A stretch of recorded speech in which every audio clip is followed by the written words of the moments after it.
Well,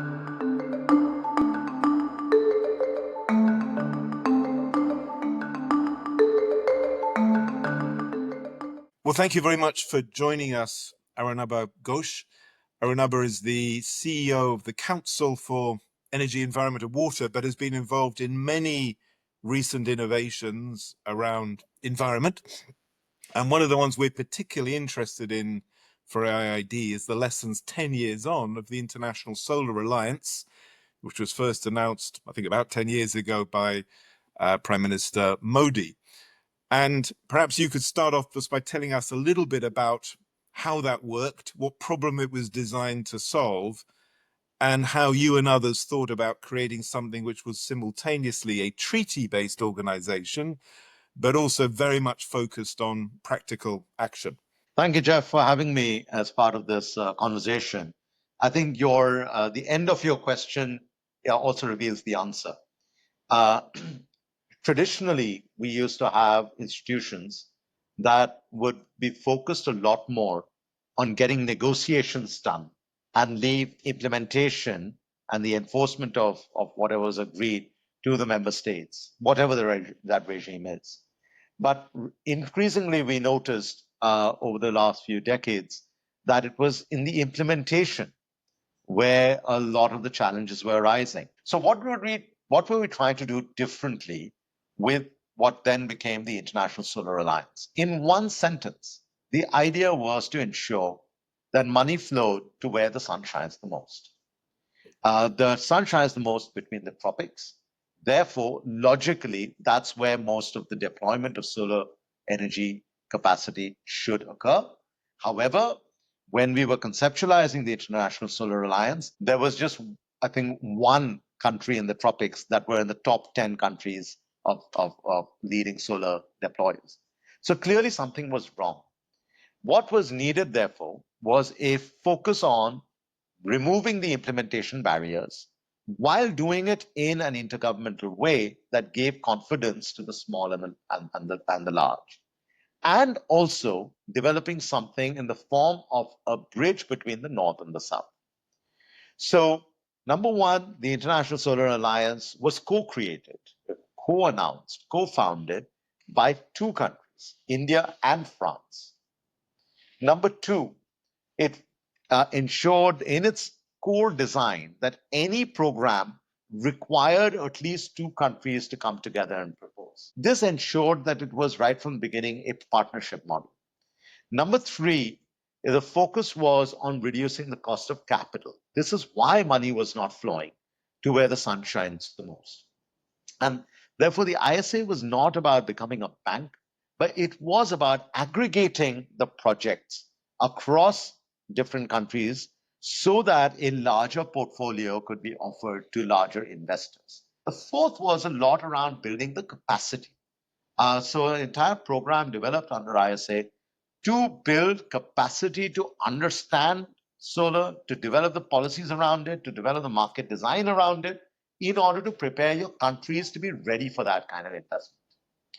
So the ISA model was leverage the political strength of an intergovernmental or treaty-based agreement, but deliver or focus on delivery and implementation. So increasingly, this is the pattern we are seeing, that in order to build trust at an intergovernmental or multilateral level, we need to not just have coalitions of the willing, but the coalitions of the doing. And if you can build coalitions of the doing, then the will to do more increases. Fantastic. I mean, what you've described, I think, is a set of models which there's huge interest in, but not many examples using platform approaches, aggregating capacity and finance and so on, and then allowing a framework in which mini coalitions can be created. Could you just say a little bit more about the intelligence part of this, how ISA and the other examples you gave share the knowledge, the practical expertise, perhaps the data to help implementation be more effective? I think this is, again, a very important point you raised. Data it has to be at the foundation of anything new that we're building. And here, I would argue, actually, that we do not need to have data sovereignty or supra sovereignty in a way that it is restricted to institutions. I think what we need, and we have entered a world where the sources of data are much more diverse than they used to be. So, in order to provide the information, data, and the analysis to help then form the policies and the market designs, many other institutions get involved. For instance, my institution, CEEW, is a nonprofit research institution, but we conduct, the world's largest survey on energy access. We analyze every single emerging market on its energy transition. All that data is then provided to the international organizations to help. Similarly, you can build the transparent databases and data sharing platforms, which leverage not just the data as it exists, but the different ways in which different types of data sets can be triangulated.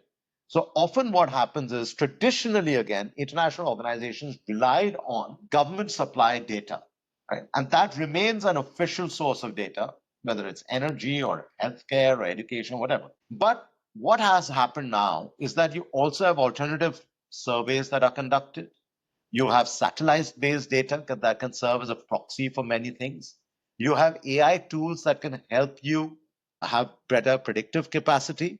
So we need now platforms, not just for linear data collection and sharing, but sort of multivariate sources and multi-scalar approaches towards disseminating. I think data provision itself is a public good. And I think you will see increasingly that international organizations will shift away from being vertically integrated service providers to functionally divided service providers. So organizations specifically designed for data versus organizations better designed for financing versus organizations better designed for capacity building and implementation. So, I mean, in the past, some of us have talked about the idea of intelligence assemblies, which combine the data, the prediction, the monitoring, the assessment, the machine learning AI models, which is very much, what you're describing. You're on the forefront of that. What about the human dimension needed to do that well? The capabilities. How do you get the right human skills to weave these things together effectively on something like disaster resilience? And how much are any of these new institutions also training people at a national level, at a local level, to be good users of what's being provided by the new global platforms? Let me give you an example from something that we've been doing independently, but in collaboration with many state and city governments here in India on resilience. So the first thing you have to do to build the capacity is to see, what is the data that you have or what is the data you can scrape and analyze. So that was the first step that we undertook here at CEEW to start developing the first high resolution climate resilience atlas for India at a district and sub-district level. It's the first of its kind at that level of granularity, perhaps anywhere in the developing world. But once you have that, you do need the human interface from the ground up.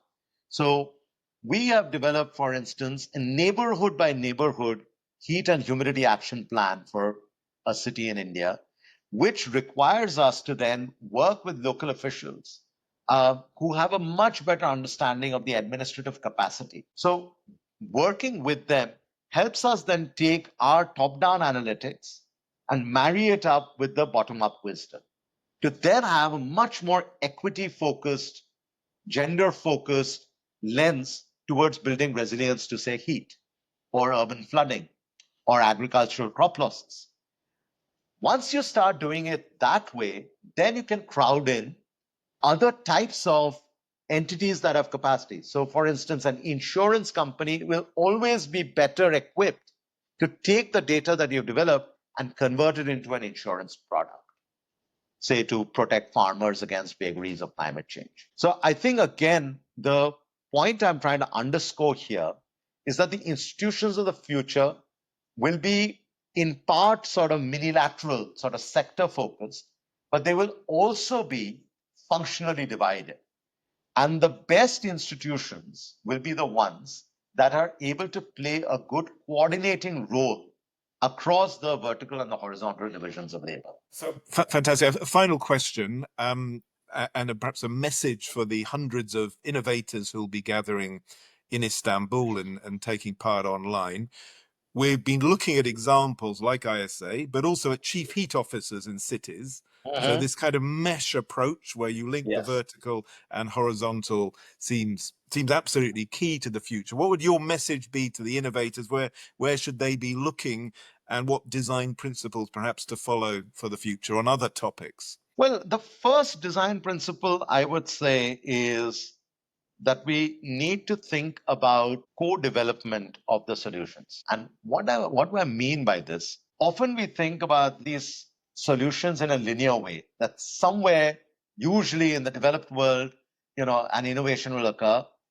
And then with ODA and other forms of assistance, it will disseminate into the developing world. That has been the traditional sort of linear model of diffusion of innovation. We now need to think about bringing together, right, the capacities, the finances, and the human talents. The capacities can be in the institutional design itself. So that's principle number one. Principle number two is that be truthful to the data, right? I mean, in a world which is strained for the principles of multilateralism, for international cooperation, I think having a grounding on data, having institutions that can be trusted for the information they provide is a value in and of itself.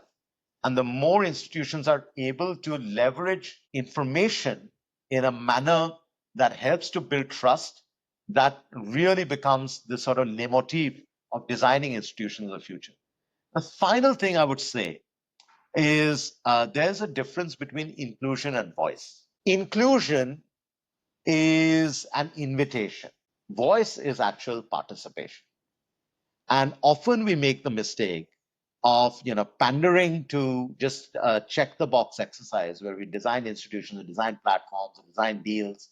Who actually has the voice and how is it articulated? That matters because ultimately, if you're talking about institutional design, more than 50 years ago when Albert Hirschman wrote about exit, voice, and loyalty, the reason the loyalty is fraying with the institutions we have today is because the voice has not been able to get the reforms that we demand. If we can focus on these types of design principles, on voice, not just inclusion, on data to build trust, and on co-development of the design, of the institutional design, then we get something both sort of sustainable from a broader sustainable development perspective. We get something that is closer to the ground in terms of implementation, and that has political sustainability and longevity, because there is both process legitimacy as well as outcome legitimacy in what we are pursuing. Thank you so much, Dr. Ghosh. That's a fantastic message for IID. And both inspiring, but also very practical. And I think that's what we need in this next generation of innovation, not just grand ideas, but the careful working through of how they actually work on the ground. Thank you so much.